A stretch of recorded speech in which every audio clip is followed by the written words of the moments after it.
Slap a Hemi V8 engine in the car and go do some unlimited burnouts.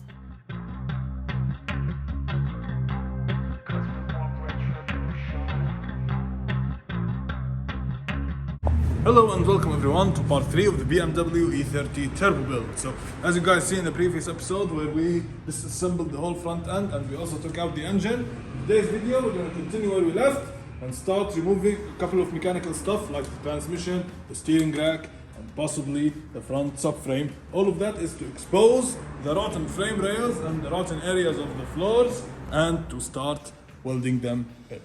Let's stop wasting any more time, jack the car up and start disassembling.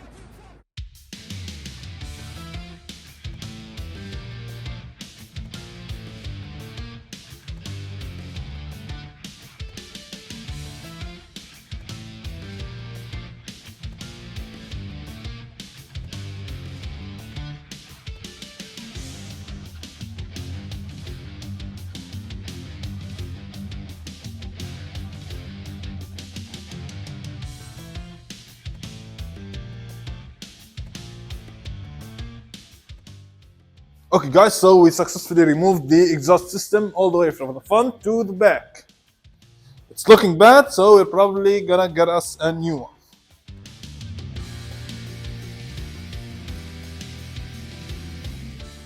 With that out of the way, now we're gonna jack the car up, put her on some jack stands, start removing the transmission and the steering rack.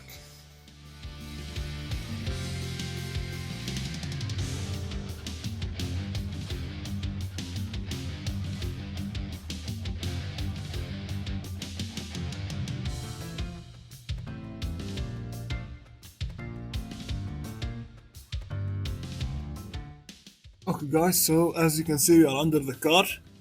Now we are removing the drive shaft. As you saw, we removed all the bolts between the guibo here, which is this flex plate, and the transmission. These 3 bolts. There are 3 bolts on the transmission side and 3 bolts on the drive shaft side. We removed the transmission side. We still have to remove the center support bearing and the rear yoke on the differential, and then we can pull the drive shaft out.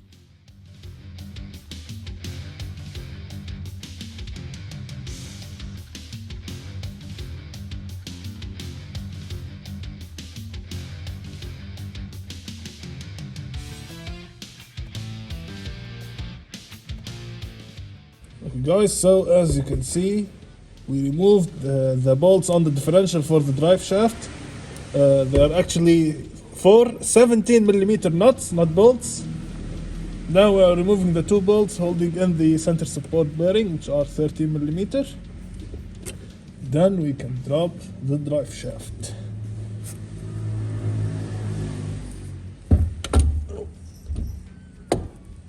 Just like that. Then we there. Okay, so we need to pry it from the differential.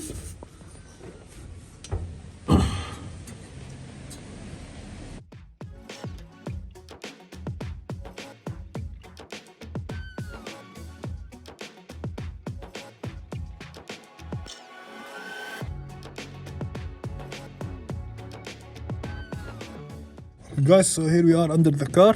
This is the shifter linkage. So we're gonna remove it by removing this C-clip here.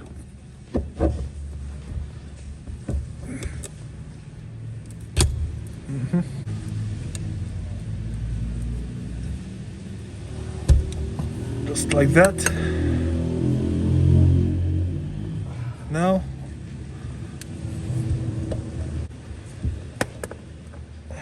can remove it. Just we have it in 5th gear to tilt the shifter this way so we can access the C-clip easier. Now we're gonna put it in neutral so that we can remove it from this race easily. So to remove the shifter bracket from the transmission, we have to remove either those 2 nuts or those 2 bolts. Then we can remove the transmission after we remove the cross member bolts here, and then it will be free. Pull the shifter out. Now what we have to do is either remove those 2 bolts or those.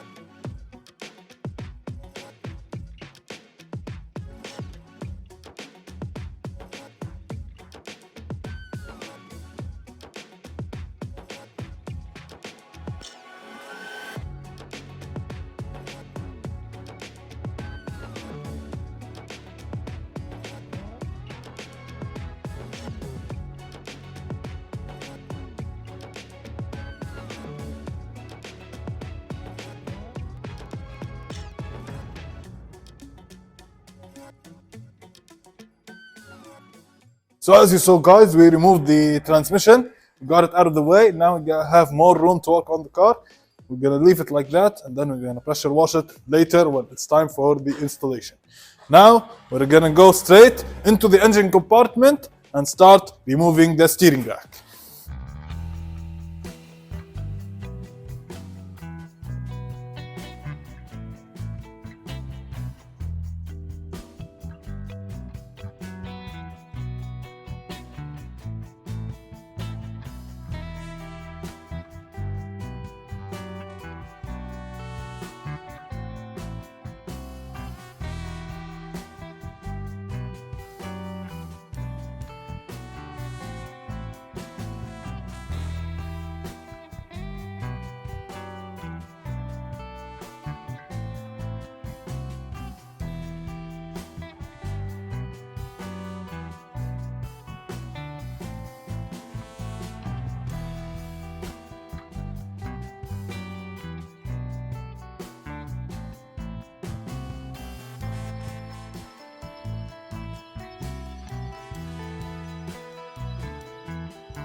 So as you saw, guys, we removed the whole power steering system as one unit.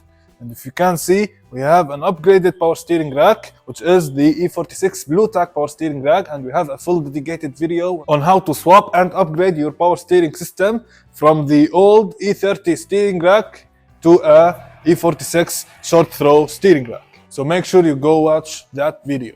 So now we're gonna remove all the lines that we have under the braking system, which are the fuel lines and the brake lines to the front and to the rear. Now we're gonna spray some penetrating fluid in all the fittings of the braking system so that they bake and get free, hopefully, when we remove it.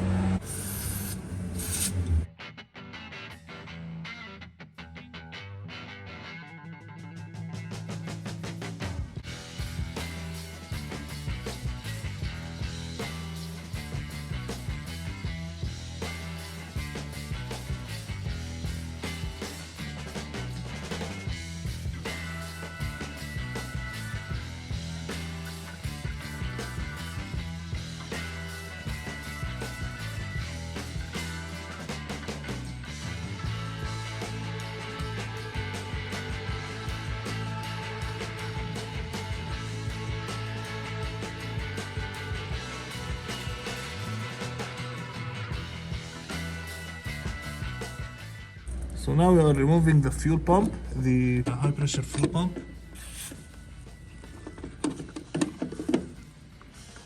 As you can see, it's held on by 3 nuts.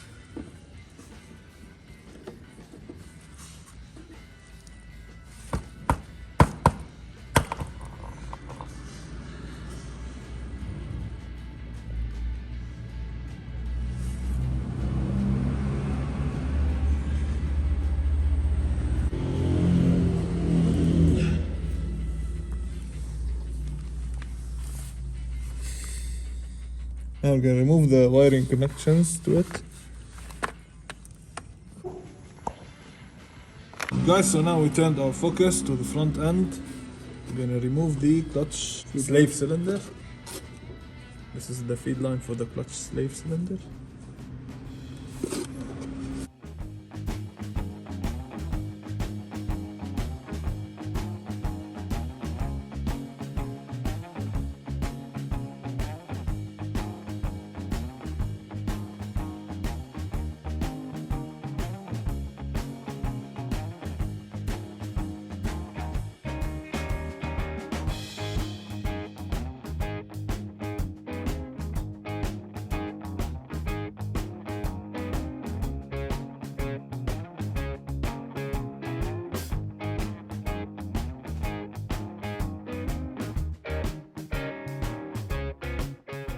Okay guys, so it's the next day here, and as you saw yesterday, we disconnected all the brake lines from the master cylinder and we also removed the slave cylinder for the clutch.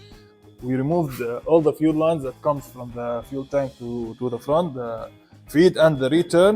Now that we got everything out of the way, we can see clearly the damages that we have in the frames, and also we can fix them more easily. Here we have the passenger side frame rail. As you can see, this is the crack that we have from the twisting frame rails because they were disconnected from the floor pans. And here is the passenger side frame rail. As you can see, it's cracked all the way down to the subframe mounting point. So we're gonna be removing the subframe later on to be able to fix this crack.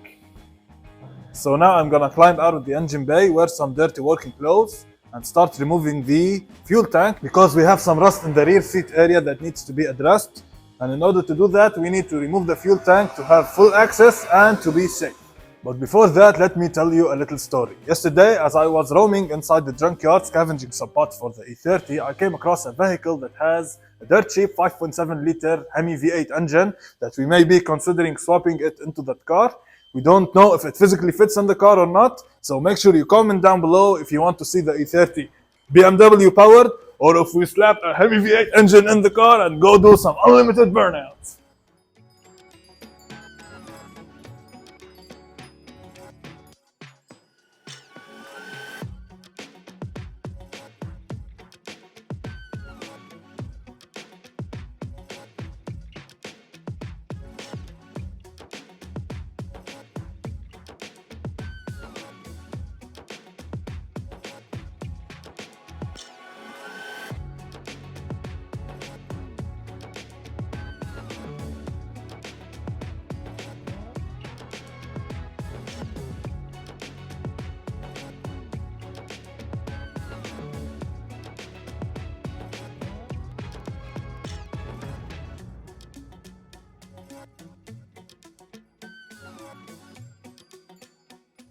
Okay guys, so with that out of the way, the fuel system is completely removed from the car.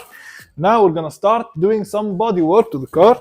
As you can see, the door here does not shut all the way, the passenger door.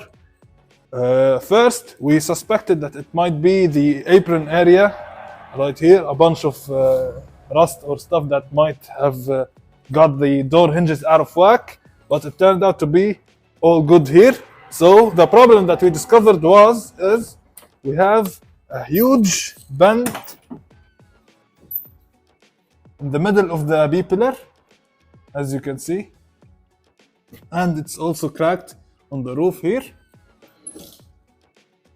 and it's pinched over here on the rocker. So what we're gonna do is we're gonna strap down the B pillar and pull it straight out, straightening it out, making sure that the doors will shut both all the way perfectly, and then we're gonna weld the pillar on the top and on the bottom later on. So now we're gonna drop the car back down, remove all the jack stands and the tools that we have under it, bolt the wheels on, and push it into the pulling position, which is right here. We're gonna be using this as we used before.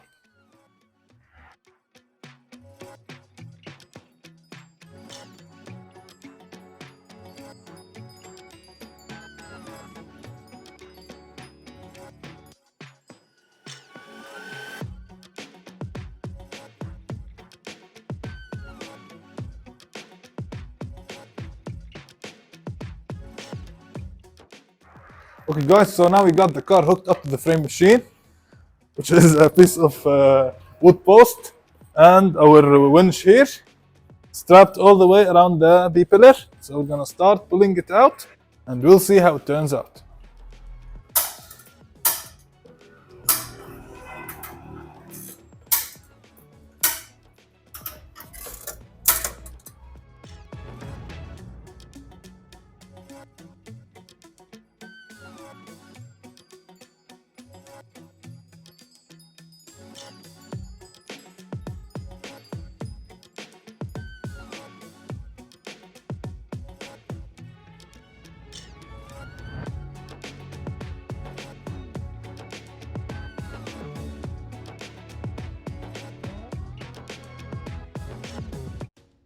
So as you saw guys, we started pulling on the B-pillar the dent already popped out and the pillar is already way more straight than it was before. Now we got the feel for it and we know how the metal is gonna react, so we know where we need to pull. Anyway guys, this is gonna be a wrap for today's video, and as you saw we got a lot of progress done. In the next video we're gonna be continuing the work on that B pillar there. We're gonna pull her all out, making sure all the doors shut down right and everything will be perfect. And we're also gonna start the metal work on the frame rails and the floor pans. We're gonna cut all the rust out and maybe start patching and reinforcing the frame rails to the floor pans. So make sure you subscribe to our channel and like the video, and also comment down below what you think we should do concerning the engine situation that we have. Either we swap it with a V8 or keep it original. See you on the next one. Peace.